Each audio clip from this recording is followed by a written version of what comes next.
Welcome back to the Kyle Olson Show. Larry Reed is President Emeritus of the Foundation for Economic Education and the Mackinac Center for Public Policy in Midland, which is where I first met him. He's author of the new book, Was Jesus a Socialist?, which I think is a really timely topic when we see everything that's going on social media and the news today. So, Larry, if you read all of those woke theologians on social media, they say Jesus was a socialist. What say you?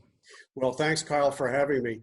There's nothing in the New Testament that suggests that Jesus was sympathetic in any way to the agenda of socialists today.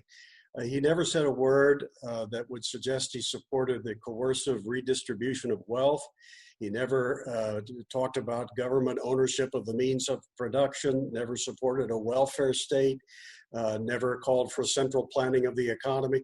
All this stuff that socialists promote today has nothing to do with the message of Jesus or the ethics that he taught. So one thing I don't understand is if you listen to Jim Wallis, for example, he basically believes or asserts that the government should essentially take the place of the church in terms of charity and helping the poor and all of those sorts of things. Is that a biblical concept? I don't understand why people like Jim Wallis would want the government to take the place of the church. What do you think their argument is, and what would Jesus say about that? No, that is not a biblical concept. It is an abdication of our responsibilities as individual human beings and as Christians in particular. There are many occasions during the New Testament when Jesus encourages charitable giving, taking care of those around you, helping this or that person out, that sort of thing. But never once did he say the way to get that done is through the political process. Not once. In fact, he would say that's hardly an indication of what's really in your heart when you simply sit back and say, politicians should do that.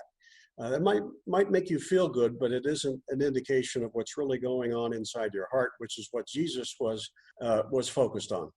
So in your writing and in your research, what did you find when it comes to what Jesus said about the government's role or the individual's role, the church's role, etc.? Yeah, I think it's very consistent and very apparent if you actually read his words throughout the New Testament that he was not a friend of the use of the political process to get your way. He was approached this is in the book of Luke chapter 12, by a man with a redistribution request. The man said to him, "Master, speak to my brother that he divideth the inheritance with me." And Jesus' response was not to say, okay, yeah, we need to step in here and equalize the wealth or get you more. Instead, he rebuked the man for his envy. And he said, man, who made me a judge or divider over you? And one of the most telling parables that he tells is, of course, that of the Good Samaritan. The Samaritan is good because he comes upon a man in need and doesn't just blow him off.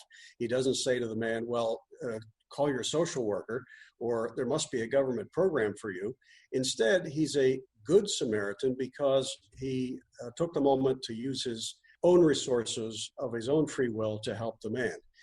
If he had done any of those other things, we would know him today as the good-for-nothing Samaritan. So there are a lot of people, and I go back to Jim Wallis. I think he sort of had an elevated status in society during the Obama years. Not so much anymore, but I think he was sort of a good example of the progressive Christian who wanted the government to replace the church in terms of charity and giving and support in society. What's interesting to me about that, though, is that those are the very same people who want separation of church and state, and they don't want the government involved in terms of religion and faith and all of that. But yet they want the government to take the place of churches. What do you think is their real motivation for that? Well, you've pointed out, Carl, a dramatic irony. I think the real motive is they're more interested in putting the government in charge of other people's lives. They have decided, I don't know Jim Wallis, but my guess is he has probably in his heart decided that He wants the government in charge, and his first priority is achieving that, and somewhere down the line is the priority of actually following what the Bible teaches. He's superimposing his own political ideology, this is my guess, upon what Jesus actually said in the New Testament. How should Christians respond to all of this? Because I think you're really touching on this debate that's going on between the progressives who want more government control, whether it's in society generally or the church, and conservatives who are saying, no, it's the church's role to be a charity and to support people in need and all of that sort of thing. So what's your recommendation for Christians as they sort of, wade through these waters? Well, I always advise Christians to remember that Jesus called upon us to accept the responsibility of caring for those around us that we can help. That's always the most efficient way to get the job done, and it also holds the recipient accountable, whereas usually just sending a government check does not. But I also think that Christians should be more aggressive in responding to those who make this false claim that Jesus was a socialist. And that's the biggest reason why, for example, that I wrote this book. I wanted to give Christians the ammunition, intellectual and scriptural ammunition that they can use to rebut that charge. We shouldn't just roll over and play dead when somebody falsely claims that Jesus would support the socialist agenda. I think that's exactly right, because I think that there are so many churches in America today that when it comes to political issues, and I'm not saying partisan issues, I'm saying issues, abortion, so many issues that are prevalent in society today, the church doesn't want to take a stand because they don't want to offend anyone. And whether it's because they don't, want to see a drop in tithing or attendance or whatever it may be, the church, generally speaking, I think is very afraid to wade into these situations. And so a book like this, I think, is so timely. But what's your recommendation to church leaders who are nervous about taking a stand and saying, Jesus was not a socialist? I would recommend that they take another look at 2 Timothy 1:7.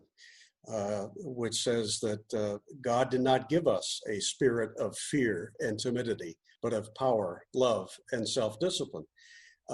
We're not called to sit back and be shrieking violence as bad people in the world walk over us. We are meant to raise the banner, muster the courage, and speak the truth. Speak truth to power. Whatever the risk. That's what the early followers of Jesus did in such a dramatic way, many of them becoming martyrs for the faith. And we, for the most part, don't face those kinds of threats today, so we have even less excuse not to muster the courage to stand up and address these things. Let the chips fall where they may, but stand for the truth no matter what. How does your book intersect with what we're seeing on the news today in terms of the rioting and the looting and people demanding rights and all of that sort of thing?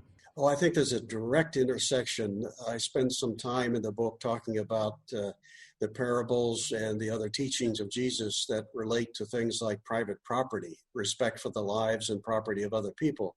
And certainly what we're seeing in the cities these days represents just the opposite in many cases. Now, he was also for justice and for fairness and for compassion.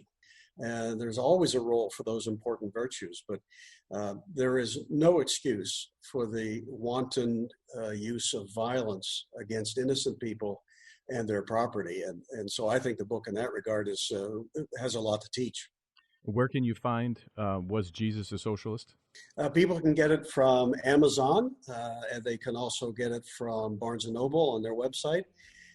They can get it from FEE, the organization I'm with, fee.org, in its bookstore, and maybe other places as well, but certainly those places make it pretty easy to find. Great. Well, Larry Reed is President Emeritus of the Foundation for Economic Education, and he's author of the new book, Was Jesus a Socialist? Larry, thanks for joining me today. My pleasure. Thank you, Kyle. This is the Kyle Olson Show. We'll be right back.